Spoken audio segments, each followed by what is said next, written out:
Hi everyone, welcome to another BitGuide episode. Today we are going to talk about a very interesting topic. Sina is with me here. We're going to talk about wallets today. It's a very, let's say, complicated topic for some people. So we thought after recording some basic episodes about Bitcoin's value proposition, we should also talk about how to custody it safely and how to deal with the security measures that are out there. So Sina is with me as usual. Sina, welcome. How's it going? Hi everyone. Hi RK. Thanks for attending this episode. This is going to be a very useful one for people who are onboarding to the Bitcoin space. We're going to talk about custody, and the interesting thing here is that, well, Bitcoin is the only thing that you can custody yourself. Anything else, I don't know. Maybe you buy a house or you buy stock or gold or whatever you buy, is subject to somebody else allowing you to use that asset or hold it. And in many cases, they outright hold the asset for you. There's no way you can hold it yourself. And existence of that intermediary in between you and your own assets and belongings is a source of corruption, right? So you can be sure that anyone that has power over your assets, they kind of try to use that power against you. We see that in people's bank accounts getting seized all the time, people's assets getting seized all the time. You think you are buying nickel, for example, but the nickel exchange can prevent you from selling it or using it. So anywhere there is intermediary, you don't have ownership. So you actually, there are very little things you can claim you truly own, except Bitcoin. Bitcoin allows you to truly own your money in a way that it's just a piece of information in your head that's protecting it. No one else is involved. No other institution is involved. No one else can control it besides you, which is awesome, but it also has its trade-offs. So if you're the only one who has access to your money, if you screw something up, if you forget your keys, I mean, if you lose your seed phrase and all, then it's basically gone forever. So today we are going to explore how we can keep ownership of our own money, achieve self-sovereignty, but also do it in a responsible, right way so that we don't lock ourselves out of our funds. RK today has a lot of good material for just getting a basic understanding of how you should think about Bitcoin custody and security, setting the framework in. But so this discussion can provide the introduction and give folks an overview of what are the range of technologies and solutions available, what are the trade-offs, and then is also working on a course under BitGuide, BitGuide's masterclass in Bitcoin, which is about various custody methods. And he has a beginner course and advanced course under construction. So follow us on Twitter, wherever you get your podcast, and YouTube, and Clubhouse. So you get updates as soon as our courses are ready. We'll announce it in these channels and explain what they are and what they do. Going to be free and open to anyone, and I'm sure it's going to be a great resource for people who are onboarding to Bitcoin. With that, I'll hand it over to RK, uh, tell us a little bit about what technologies exist. What do we mean by a Bitcoin wallet, basically, and what are the different kinds of wallets that Yeah. are used for custody? Yeah. So, well, the important thing I think that a lot of people should do is to listen to our episode number 3, which basically gives you every reason why you should have a private wallet that you custody yourself. I got a very, very great feedback from a few listeners from that episode. So I think it's going to help everyone to have an aha moment why it really matters and why you should really take control of your money. Um, and after you do that, you maybe come back to this episode and learn how to do it. How practical is it? How safe is it? And so on and so forth. So I'm going to start with trying to explain the two differences uh, among the types of wallets that exist. And from there, we can maybe, if we still have time, take it to a more advanced discussion and talk about more advanced security measures that people can implement into their own model. Um, Overall, I think the most important thing to understand is that there is basically software applications that everyone can use to take full control of their Bitcoin. And the way these softwares work is through cryptography. And cryptography is used, or actually, it's called public key cryptography, right? So these keys are uh, so-called passwords, if you will. I think it's a more common way of explaining it. It's a password that has very random characters and letters and numbers that are, or that used to be very, very hard for people to write down.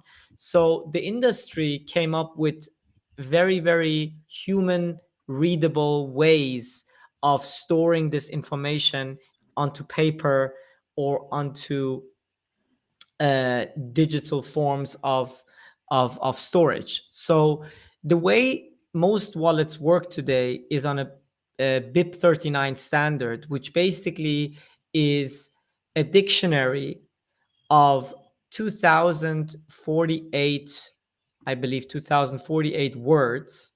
And these words are randomly chosen by the wallet provider that you have bought.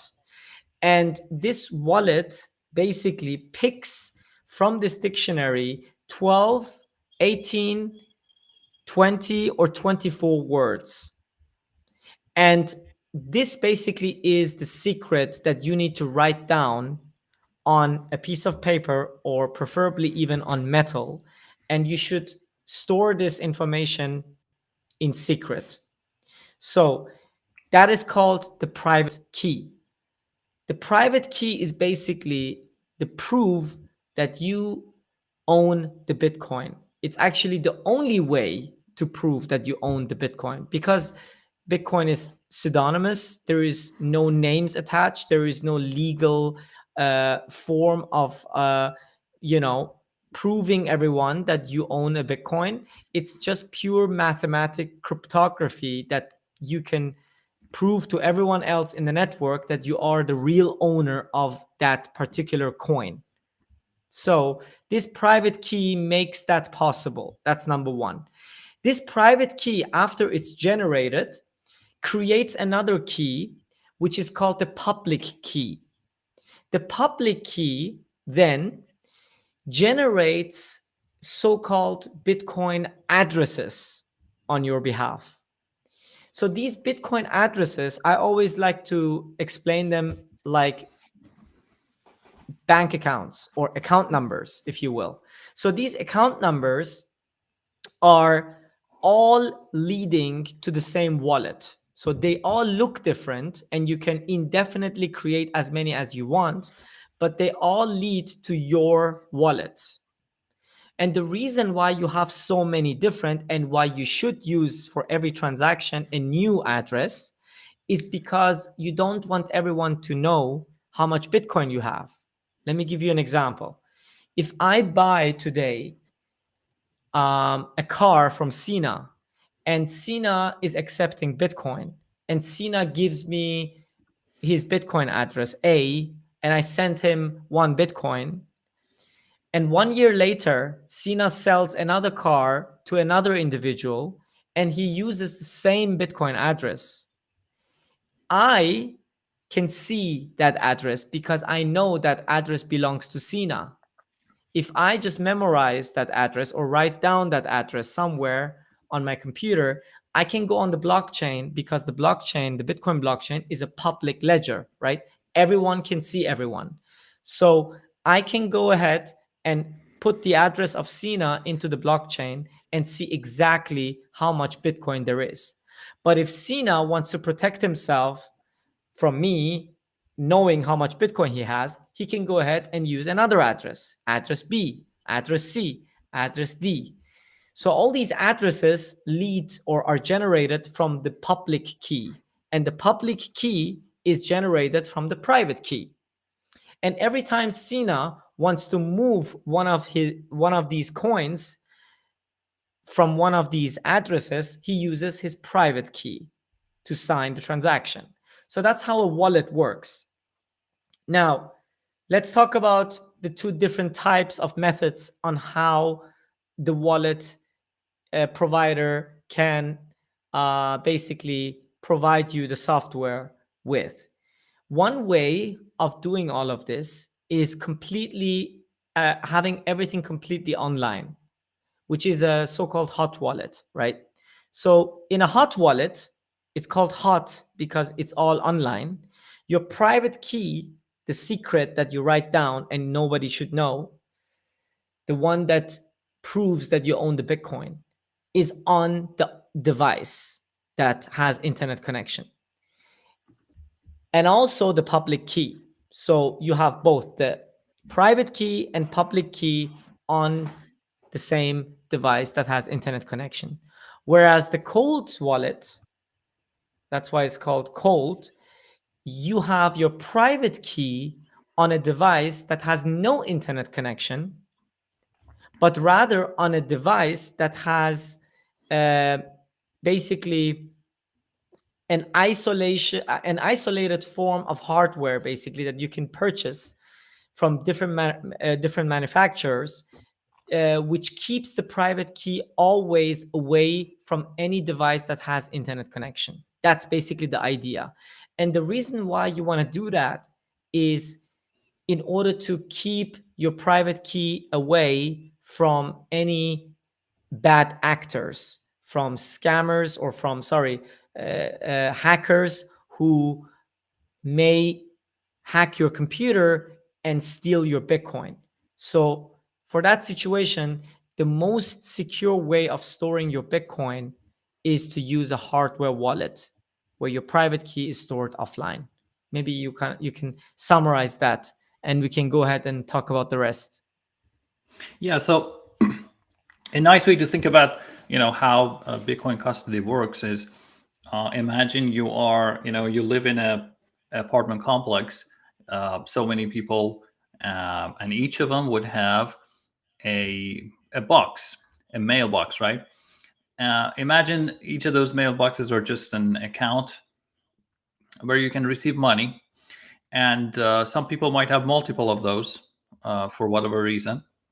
And what you need for transaction with your neighbor, for instance, is to tell them which box is yours. So the neighbor will say, okay, box number 25 is mine. So then if you want to send me some money, go put some cash in box 25. So that 25 is a number that identifies my account, so to speak. That's similar to what we call public key, or more accurately, maybe an address in the Bitcoin network. So anyone having that address can send money to it, but they can't open my lockbox. They can't open my mailbox and steal my money, right? The only person who can open it is the one that has the key to that mailbox, and I'm the only one. So that key functions as a tool to access the money, and that's similar to what we call private key in Bitcoin. And as long as you hold on to your private key, no one can touch your money. And but if anyone steals it, obviously they have full control over the money as well. And so uh, one additional detail there is, like I said, in Bitcoin we want to have multiple addresses and multiple mailboxes for each person because of privacy reasons. So if I only always use the same box, people can see what goes in it, and that's a privacy issue. But if for any transaction or some of the transactions I change my boxes, then nobody can see how much money I'm receiving. I'm the only one who knows that, I have this key that opens up these 5 boxes, and also um, that kind of separates um, one transaction from my whole assets. Okay, so that's an important thing. And uh, you basically want to avoid revealing your public key as much as possible, so people can't associate a specific mailbox with a specific identity, because then that mailbox could be monitored, especially on a blockchain. Everything is visible. Everyone knows how much money is inside each box. So that's similar to boxes being made out of glass, right? So we use that to be able to audit the total supply, and we like the transparency. But at the same time, that's we address privacy and concerns by things like changing addresses every time we make a transaction. So you still need to keep your public keys and addresses safe, and don't put it on a public space. But at the same time, basically you share them with the transaction counterparty. Okay, so that's how private keys and public keys work. And the thing that's really important is private key should be kept in the most secure way possible, because like I said, if it's stolen, everything is gone, right? So there's no other insurance company or there's no refund in Bitcoin. That key is the sole thing that controls the Bitcoin. Okay, so you have to keep it secure. For that purpose, for that reason, we always keep it encrypted, but preferably we keep it offline. So anywhere you store it and it's connected to the internet, that opens up new possibilities for attacks. And what hot wallets do is keep it encrypted, but still on an application which is connected to the internet. So if, in theory, an attacker could basically access that piece of information and break the cryptography, which is very, very unlikely, but not impossible. Then they can access the key, right? And all of your money is gone. So what we do to even go one step further in improving our privacy security is to keep that private key in a piece of hardware that's not connected to the internet, thereby completely, you know, getting rid of that attack vector. No hacker can basically steal my private key unless they have physical access to my hardware wallet. And in certain other cases, if they can organize a military attack on your home, like using electromagnetic waves and other things like that, they might also be able to steal that private key from a piece of hardware, which is why most Bitcoin hardware wallets have also secure elements to prevent these attacks. The moral of the story is you keep it offline, you get rid of all the attack vectors at once. And that's a huge, huge security benefit. Exactly. So the way I always like to explain it is, think about it as if you own a piece of cash, but it's digital, literally.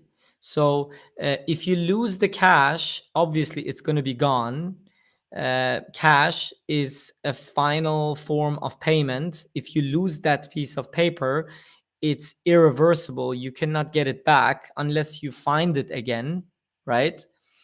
Bitcoin is exactly the same, but in a digital form, which creates this vast universe of possibilities to program it the way you want in order to have even more security than you would have with physical cash, right? Because if you lose your private key, there is just no way anyone can get that key back. It is impossible.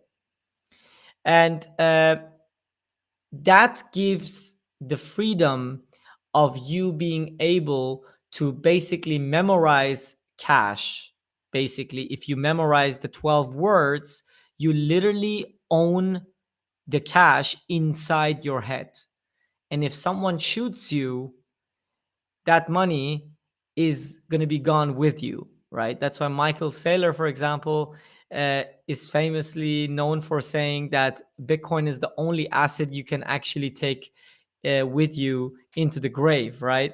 Which is quite fascinating. It, however, opens this vast, uh, diverse world of options that can lead to a lot of mistakes. And if you don't know what you are doing, you are the risk, right? If you have no idea what you are doing, you better should not use a wallet for now, or you should maybe use it for a very small, tiny amount until you are comfortable and you understand exactly what you are about to do. So, um, Sina was asking me in the other room, which was a great question. How do you start using a wallet? Let's say you go on Binance. Let's go. You go on Coinbase and you purchase some Bitcoin. How can you go ahead and self custody that? Well, the first thing I would do is I would withdraw a very small amount into a mobile wallet. Okay, you can download a mobile wallet on your phone right now. You can download Blue Wallet. You can download Moon Wallet. Samurai, I think, is a good one as well. I don't have a lot of experience with that one, but my favorite is Blue Wallet. Great app, and just open a wallet on that, and it's going to give you 12 words, and you can write that down, and that's basically the private key. And after you do that, you can withdraw a little bit from Coinbase, or I don't recommend Coinbase, by the way. Don't use Coinbase. Uh, but wherever you have your Bitcoin, withdrawal your coin into your um, Blue Wallet and just see how it works, right? After you know exactly what you're doing, you can then go ahead and purchase a hardware wallet. And maybe that's the next thing we can talk about, Sina. What is a hardware wallet and what is the difference? I already mentioned the main difference, or actually the only difference, is one, a hot wallet keeps the 24 words on a device that has internet access, and a cold wallet keeps the secret private key on a hardware that has no internet access. So once you feel comfortable and you have a very large amount in Bitcoin for your, I mean, relatively compared to how much money or how much wealth you have, if the percentage of your wealth in Bitcoin is large, or I would say even larger than 5%, then you should definitely use a secure hardware wallet. And you can purchase uh, all sorts of products out there in the market. There is a hardware wallet called Ledger that you can use. You can use a Trezor, you can use a cold card, you can use the Bitbox wallet, which is great as well, Swiss made wallet. By the way, we don't have any affiliation with any of these companies. So Sina and I just share names of wallets that we have tried and we feel very comfortable with. And depending on your skill level, technically, you might feel more comfortable at the beginning with something like a ledger before you use a cold card. right? And a Bitbox, for example, is something in between. It's user friendly, but still you have all the advanced options that you can add on top of your security model that will open the gate for more advanced features. But that would be the first step. And after you feel very comfortable, you can withdraw, or you should withdraw, every single Satoshi you have on the exchanges into your own private wallet. So let me add something here. The most important thing when thinking about Bitcoin custody is to think about it in a hierarchy and in several steps. Generally, what people do is right in the beginning they start learning about security, and then it becomes so complex and intimidating that they prefer to just not hold it themselves. It's a lot easier to just leave it on an exchange, and what could go wrong, right? So every day I'll look at my balance, it's there. So why go into the trouble of becoming a security expert and hold it myself? And that's partly and potentially an education mistake that security experts do into complicating the matters to the extent that people just run away. It's important to understand that there is always uh, a variety of security methods that are available. That some of them are just too much for you. You don't have to go through a very sophisticated security and custody method that Michael Saylor would go through to secure billions of dollars, right? So one of the nice ways to understand how much security you need is look at how much Bitcoin you have. If you only have a small amount, by all means, keep it on a wallet, on a application. I don't know, a hot wallet like Blue Wallet or Moon Wallet, any of them.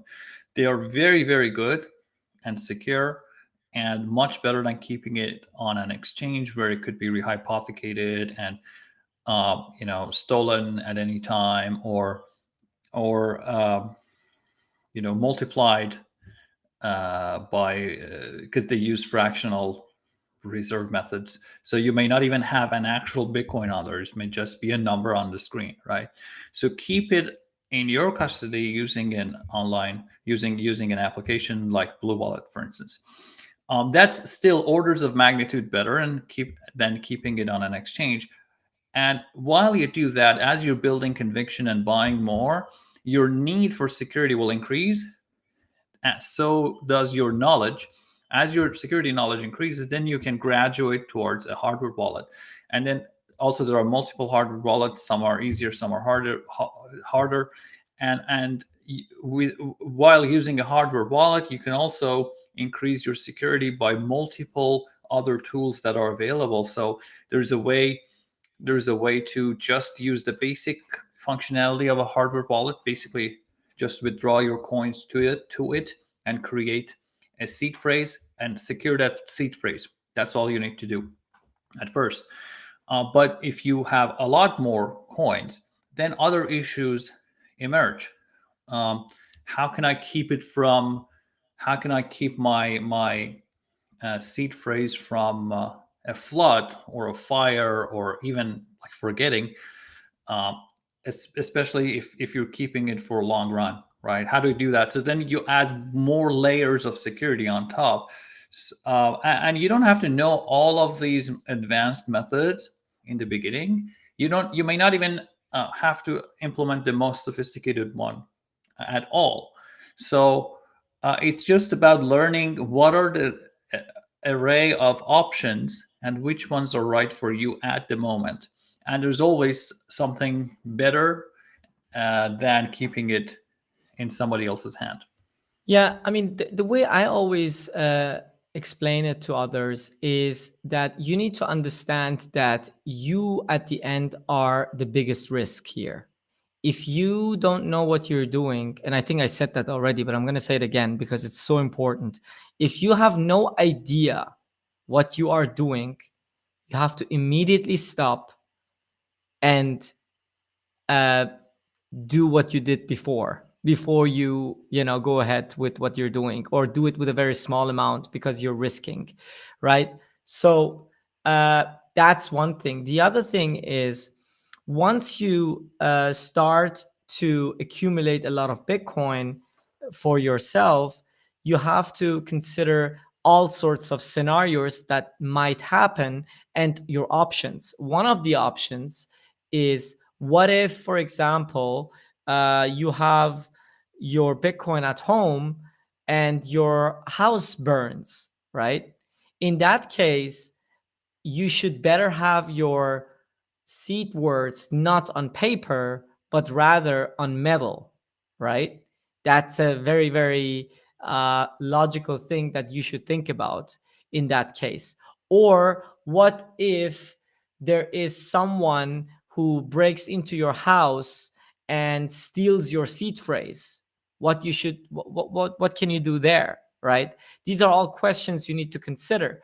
And interestingly, before we go ahead and talk about that, I want for everyone to understand, every time we talk about this, think about it for different assets. What options do you have with cash compared to Bitcoin? What options do you have with gold compared to Bitcoin? If you have gold or if you have cash at home, there is not much you can do. You either have it at home or you put it in a bank vault and you trust the bank, right?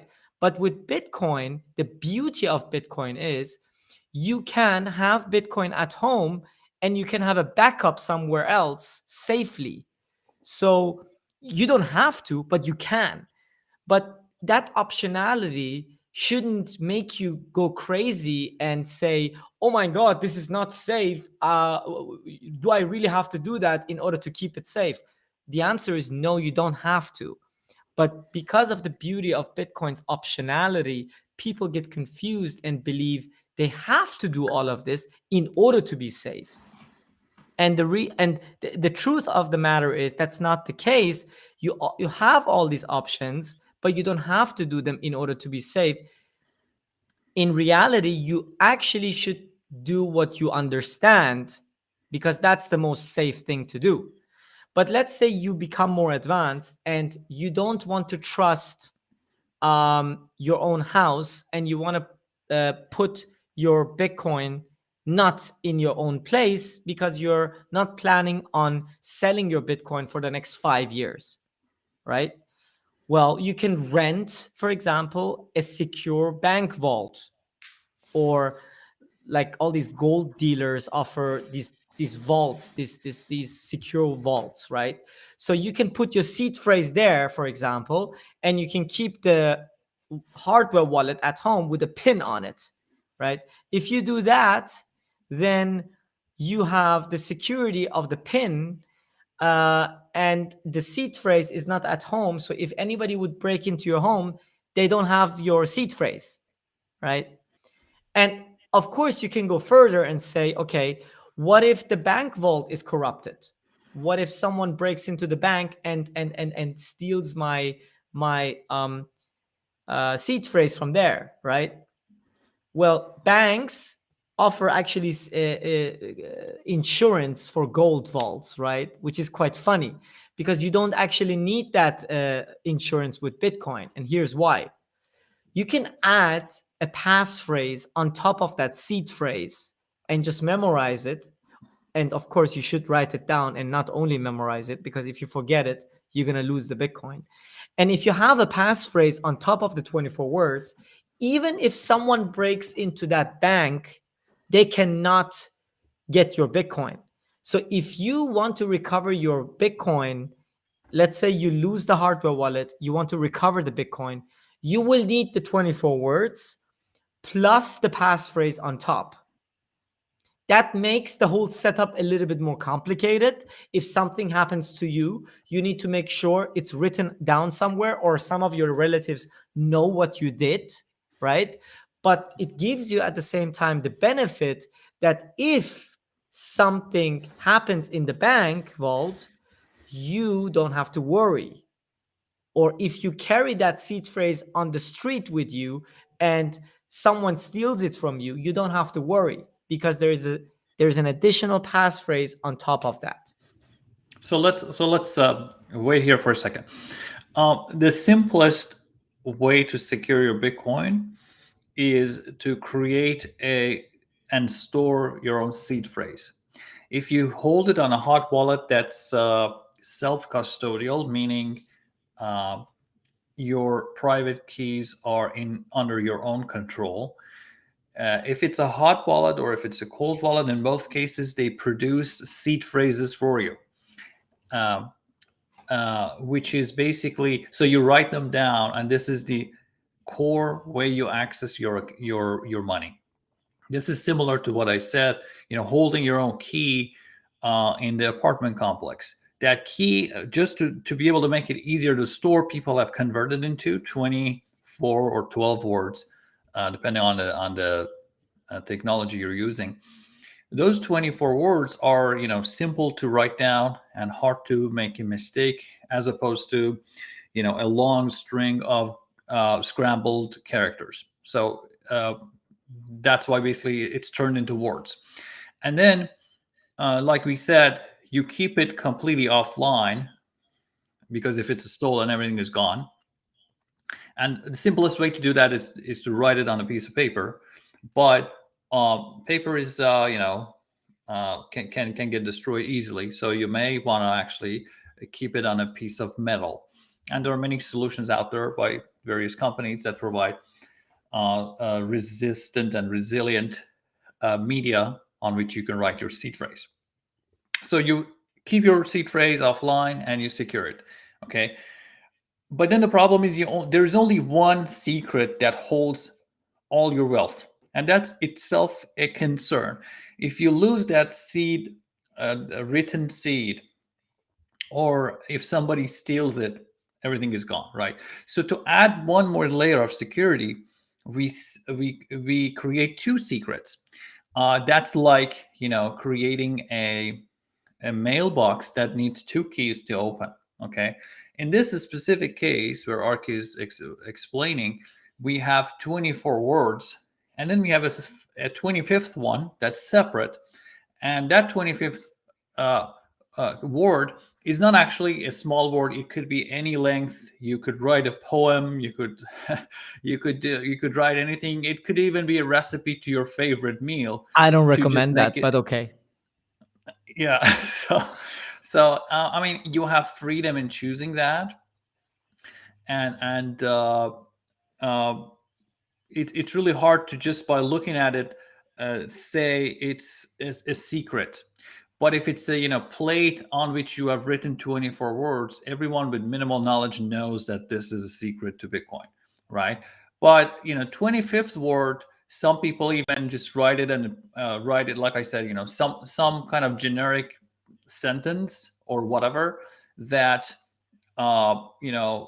if somebody walks into your house, would probably think, yeah, that they just took a note about something, or it's maybe a recipe, whatever. Okay, so you have a lot of freedom in choosing that 25th word. But the actual benefit is you can keep the 25th and the first 24 separate, and that separation gives you a lot of power. If somebody steals the 24 words, they have no access to your Bitcoin unless they can brute force your 25th word as well. So they can, sometimes they try all kinds of combinations of words and letters and numbers to generate it. And that's why if you choose a long enough 25th word, then that's pretty good. That's pretty secure.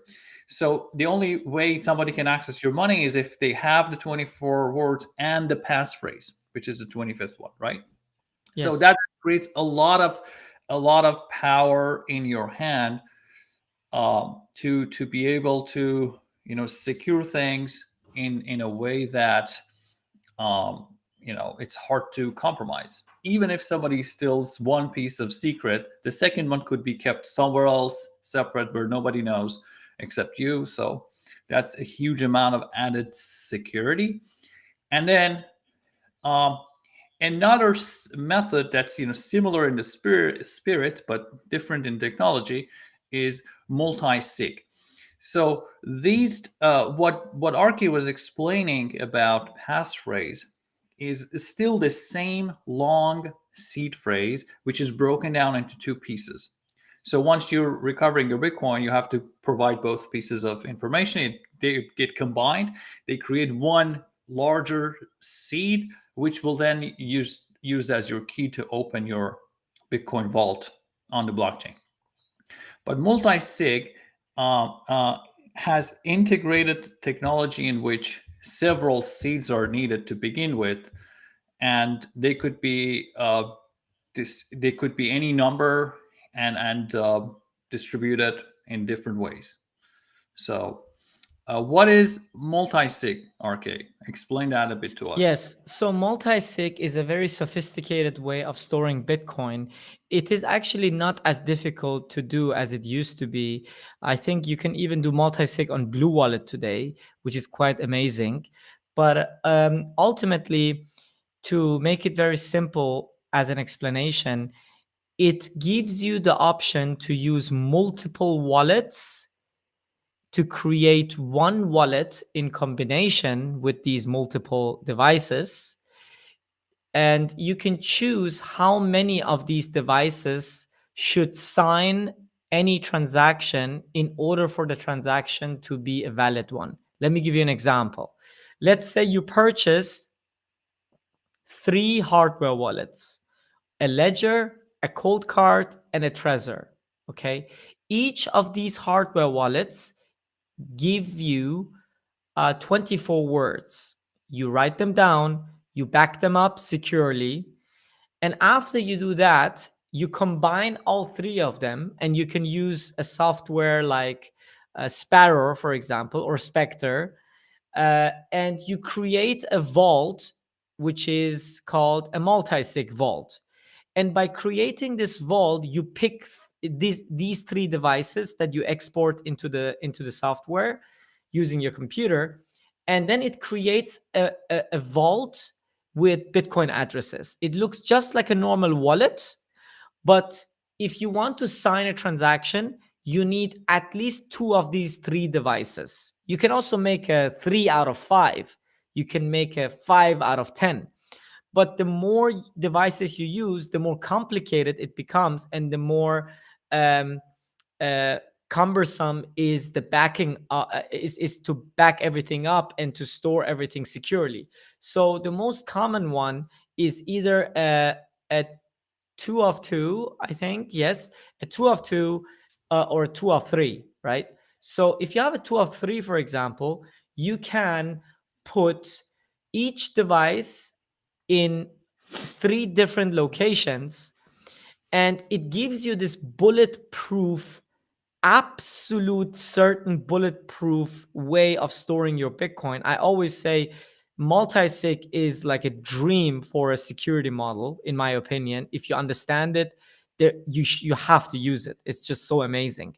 So you can keep one device with your relative, another device you put in the bank, and the other device is with you. And every time you want to sign a transaction, of course, you need at least 2 of these, but you're not planning on sending a lot of Bitcoin. You're holding it for the long term. So that's the downside. But the upside is, if someone breaks into your house and holds a gun in front of your head and says, "Get your wallet out," even if you get your wallet out and you open it and he can see all the money, and he asks you to sign it, you can sign it, it won't work. You need another device in order to move the money. So that's multi-sig. It gives a security model that even protects you from yourself. If you are scared from death and you want to give away the Bitcoin, you won't be able to, because you have previously created this security model that is ultra bulletproof, essentially. And you can make it more and more complicated to achieve more security. So let's say you create a 2 out of 3 setup, which means you have 3 secrets or 3 seeds to store, and anyone with 2 of them is going to be able to access the coins. The benefit is, well, if you lose one of them, you still have the other two. So you're kind of Yes, that's the resilient. other benefit that I forgot to say. Exactly. That's the other benefit. If you lose one of them, you still have two keys left. Yes. So that kind of reduces the possibilities of screwing up. And same thing, if somebody steals it, they have to steal a second piece of secret as well. And what you can do is actually store them in different ways. So if you have an attacker who is a really strong hacker and basically they steal it from some kind of electronic device, well, you can keep the second secret in a physical form somewhere that's not accessible. Or if you're concerned about a thief coming into your house and accessing the seat plate that you've stored in your house, then okay, the second secret could be in a bank vault, or a friend's house, your lawyer. So these kind of create a variety of different attacks that an attacker should create. So they have to be really good at burglary, but also really good at going past a bank's security system, which is really hard, right? So but you just create many different layers that an attacker should has to go through to access that coin, which basically makes it impossible. So but then you may say, okay, if I lose one, or if two of them get somehow stolen, then the whole money is gone. So then, okay, you can increase it. You can do 3 out of 7. Or you can do 5 out of 7, Yes. um, and and basically you add more security. It gets harder and harder, and those 7 secrets could be scattered around the world in different mediums, in different ways, in different places. Some at custodians, some at secret places that you only know. But then if you do that, you're making it so complex that, well, first of all, no one can steal it from you. But then you have a lot of reasons to screw up yourself. So as you add more complexity, it becomes more secure, but Yes. But also easier to screw up. Another benefit that we forgot, Sina, which a lot of people don't actually talk about, is, I mean, we know in the Bitcoin industry, it's all about not trusting anyone, right? So if you even have this paranoia feeling of not even wanting to trust the wallet manufacturer, right? These advanced models will also protect you there. So let's say you purchase the ledger and you do not trust the device that ledger sent you to generate you the secret. Okay. In that case, if you add another passphrase, even if the 24 words were somehow, I don't know, Ledger knows them for whatever reason, you don't trust them, and they have put their entire company's reputation on risk and want to defraud only you. If you think that, if you add a passphrase, there is just no way for them to get access to your money without knowing your passphrase. Or even better, if you don't trust Ledger and you combine the seed from Ledger with a seed from Cold Card, which is a completely separate and independent and different company, well, then you have distributed the risk of one counterparty of creating that secret for you to two. And then you can go ahead and create another model with 3 devices or 4 devices, and so on and so forth. So that's another Yeah. benefit that you have if you use multi-sig. I think that's quite um, Yeah, I mean, interesting you as well. can, yeah, you can just take it to the next level. But the benefit is, it's in your own control. You make it harder and more complicated as you need. So as soon as you acquired the first $1 billion of Bitcoin, then yeah, go ahead and create a 5 out of 7 setup with a lot of diversity and just difference in how they're kept. Um, but you know, for many people, for the absolute majority of people, a seed phrase and a passphrase are really, really good, or simpler multi-sig setups are really good. Something you have to keep in mind is anytime you create a secret, you have to think very carefully about how to store it. And even for the same secret, you also want multiple copies to protect you against loss. So something that's I hear frequently from security experts is, think about at least three copies of the same seed, and use different media for it. So if one of them is on steel uh, uh, uh, in your basement, second one could be on steel, but keep it somewhere else, not in the same house. Keep it at at, at a bank. But then you have problem trusting the bank, so keep the third piece at a trusted friend's house. So you kind of each copy needs to be stored in a different place and in a kind of a different setup, such that um, you may lose a piece, but the second one is impossible to lose for the same reason as you lost the first one. Yeah. So that's yeah. So for every secret you create, at least think about three backups. Even if you create passphrase, you need three backups for it. Yes. We have Randy with us here in the room. I know Randy from Cafe Bitcoin. He is actually very knowledgeable about this topic as well. He just joined us on stage. I know Randy knows a lot about cryptography. Maybe Randy, we don't have much time left. It's unfortunate, but Randy, maybe you can uh, tell us a little bit about the risks of passphrases. I know that you had a story the other day when I was listening to you where someone made a mistake with a passphrase and how dangerous it could be if you take it a little bit, if you stretch it and take it a little bit too far. Welcome on stage, by the Okay. way. Yeah, I'll try to be brief. You know, I really like the cold card, so I kind of like I'll speak within context of like using the cold card. Like the cold card, obviously, you load or generate your seed phrase within the cold card.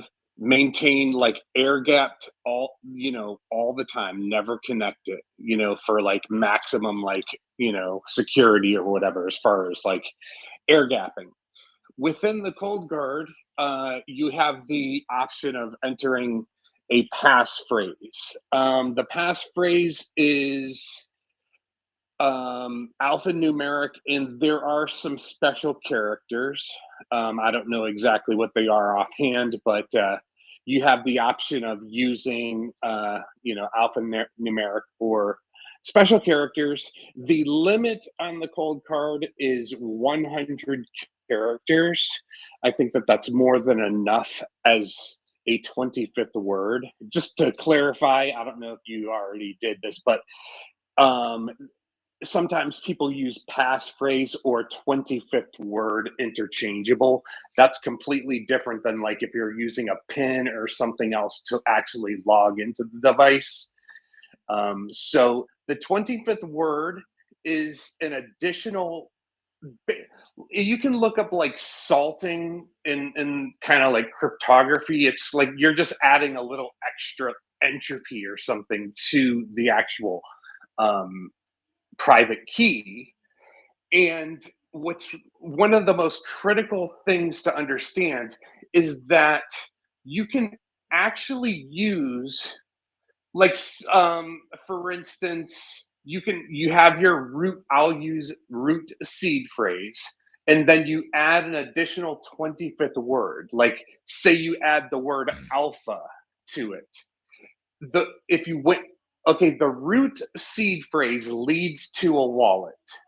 But when you add an additional word, that leads to a completely different wallet because you have changed the like fundamental like entropy that's being used to generate that wallet. So one of the things that people can get confused about is, like, say they when they're initially setting up a device, they use some crazy password to as a 25th word, and then they forget that.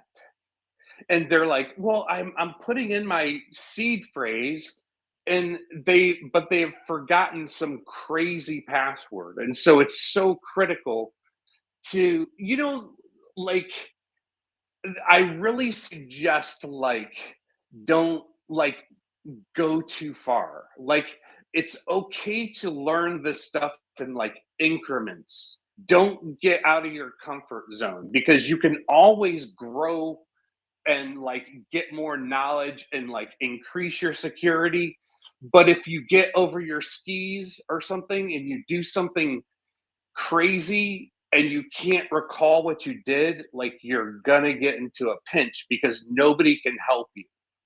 Like, nobody can help you figure out some crazy 25th word that you use. So it's completely okay to, like, incrementally do this, because remember, as long as you maintain that hardware device as fully air gapped, you're already in a very good, like, security posture. Because so it's okay to, once you get to the point that you're using a hardware wallet fully air gapped, like, that is a huge step. And just at that point, just take it incrementally. Don't get too crazy. Like, I help, like, you know, there is one cool thing, like, with the cold card. I'm not, like, some shill or something. It's just something that I like. I So I use it was as in the well. It's amazing. I love it. Yes, Yeah. yes. I have, like, one of the beta devices for the Mark IV, like the new. But anyway, um, what's really cool about, say, the cold card is there is a Telegram group, and so I was in there, and somebody was, like, having trouble, and they forgot what they did, and, obviously, I was just trying to, like, figure out, obviously never asking a person's seed phrase or anything like that, but I was just trying to get an idea of what he did. And ultimately, I think what he ended up doing was he was experimenting with the sparrow, and then, like, generated a xpub from his cold card with, like, say, the root seed phrase or something. Or, you see what I'm saying? That's why I'm kind of going off on this, like, 25th word thing. Is So he basically, like, had generated two xpubs, one from his, like, root seed phrase, but also one from uh a wallet generated from his 25th word. And so he kind of got confused, because he was using one xpub to generate addresses and generate, like, a transaction, and then he was trying to get the cold card to sign it, but it was the wrong Yes. xpub for That's the the. that's the danger, right? That's the danger of passphrases. If you put a passphrase, and as you mentioned, it's even case sensitive. The problem is if you put a passphrase and you write it in a way that you actually forget. Let's say you write one letter as a capital letter, and you just forget about that letter, that you wrote it as a capital letter, and next Oh, yeah, time, yeah. yeah, that's the I remember you told me once one of those stories, which was Yeah, pretty okay, pretty yeah. crazy. Now on the cold card, they don't allow you to do that. So Okay. That's the right thing to do. they Yeah. limit that variable. Oh, just one suggestion, right? If you want to experiment with the 25th word, keep in mind you've already generated a seed phrase, right? On the cold card. So you have a 24 word seed phrase. Just use the first word again on the 25th word.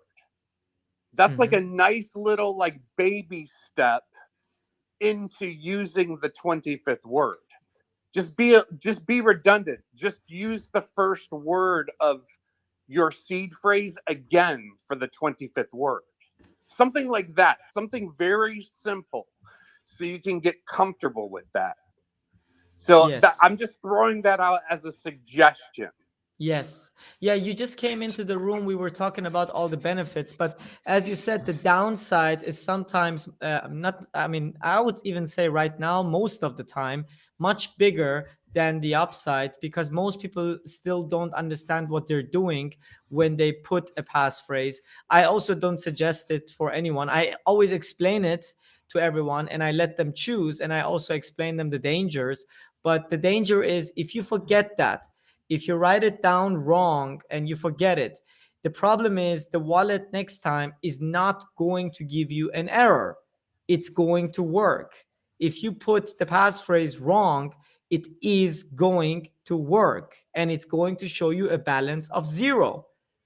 So that's the danger. So if you use a passphrase, it's amazing because you can basically um, have the ultimate security of having even the 24 words stolen from you. But at the same time, if you mess up something, there is just no way to get your money back. So I think You this know, might be a UI issue. They if the wallet allows you to use very complicated setups without making it clear that for example, that 25th word is as important as the seed phrase that you created. So if that's not clear to the user, then they might say, yeah, okay, let's create this password, and then the seed phrase is the one I actually keep very secure and I care about.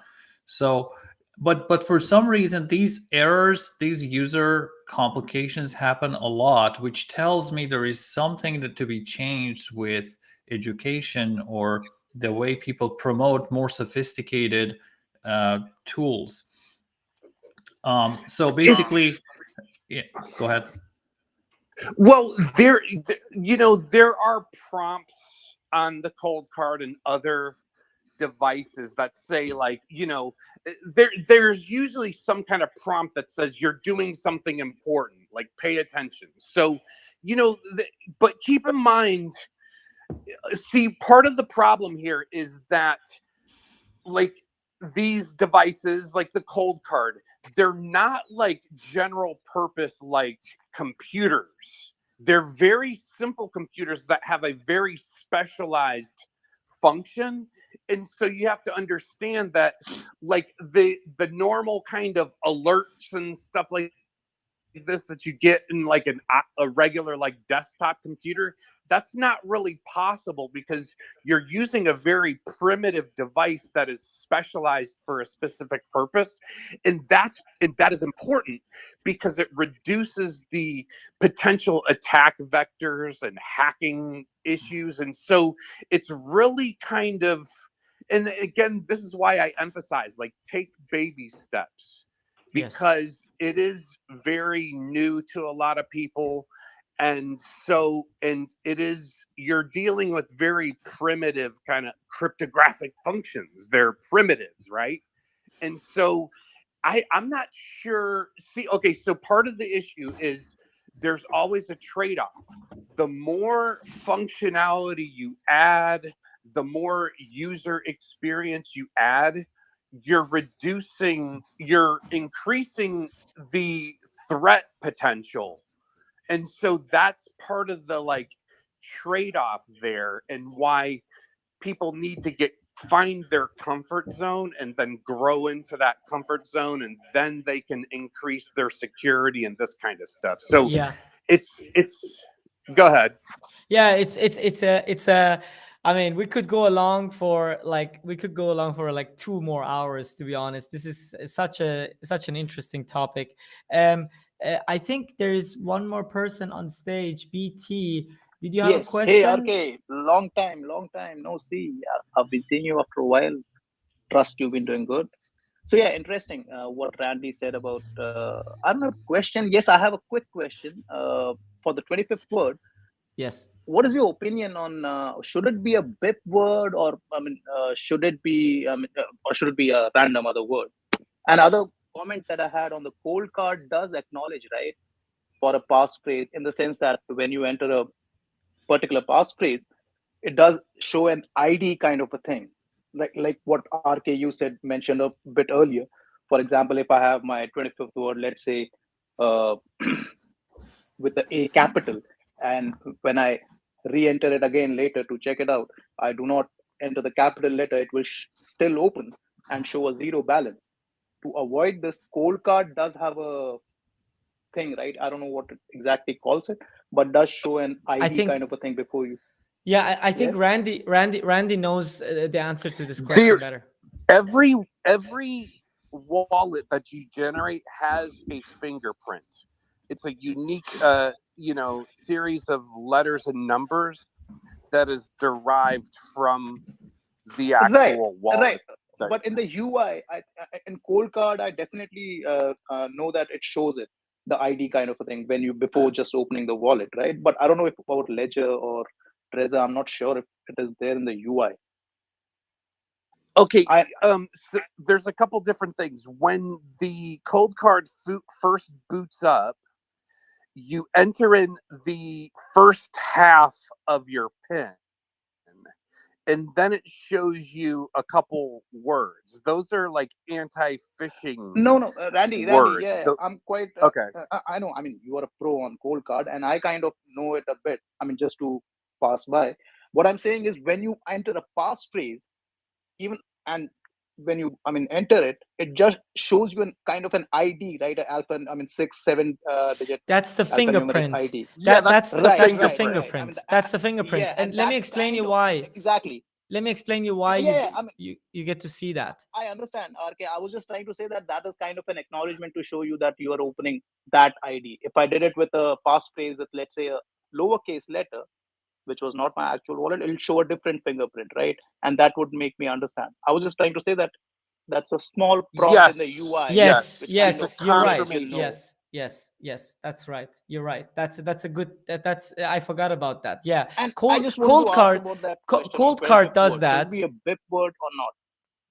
Cold, let me just say this. Cold card does that, but I don't know any other device that does the same. You know, the blue wallet, Right, right. which I was is saying the exact same the thing. blue Cold wallet card does does. it. I don't know about Ledge. I'm not sure. Yeah, we can go. I know we're short on time, but so RK, please invite me to this room again in the future because this is one of Yes. my favorite topics. Of course, So sure. We're gonna do another session on Bitcoin security. Maybe we can do an advanced room to talk about this topic. I think I love the topic as well. I could talk about it all day long. Thanks for coming up on stage, both of you. Thanks for everyone for coming in. Sina, do you have any other words? Anything else to say? No, just as a reminder, we created Big Guide to educate and ultimately help mass adoption in the right way, distribute education. So, as part of that effort, RK is developing a Bitcoin security course, multiple ones actually at different levels of difficulty. So he's working on that. As soon as it's ready, we'll announce it. Thanks a lot, Randy and others who joined us. hey But yeah, RK, definitely we'll continue doing this. hey RK, hit me up. I'll be happy to kind of review and scrutinize the curriculum as you develop it, and Definitely. I hopefully give will, you some good Randy. I feedback. will. I will definitely Awesome. do that. Thanks for the offer. I will definitely do that. Are you coming to the conference? No, I'm No? not really into. I mean, I Okay. like Bitcoiners, but I'm not really into social interaction. It's okay. I really like the Atlanta one. I'm more into the technical. So I've considered going to the Atlanta one, the Tab Okay. Conf. Maybe But I'll see you in the next one, but I'm going, so I thought it would have been really nice to meet you in person. But maybe in the next one. yeah, hit me up when the next room pops in. I don't I know if will. this I will is. definitely. I will, Oh, I'll Randy. join the group. It's its own group, so I'll join the Yes, group. yes. Club, yeah. Just yeah. Just follow the club, and you will get notified whenever we do a room. We actually do these rooms every week, so we do a weekly room every Wednesday. I mean, at least that's the plan. Next week, I'm going to be in Miami. I'm not sure if Sina and I are going to manage to do another room next week, but usually we do them every Wednesday. We do one room in Farsi first, and then immediately after, we do another room in English. So anyone who's listening, follow us on Clubhouse. Follow Sina, follow me, follow Randy, follow the club, and we see you all in the next episode. Thank you so much. Take care, guys. See ya. Thanks, everyone. Thank you. All right, Arkit.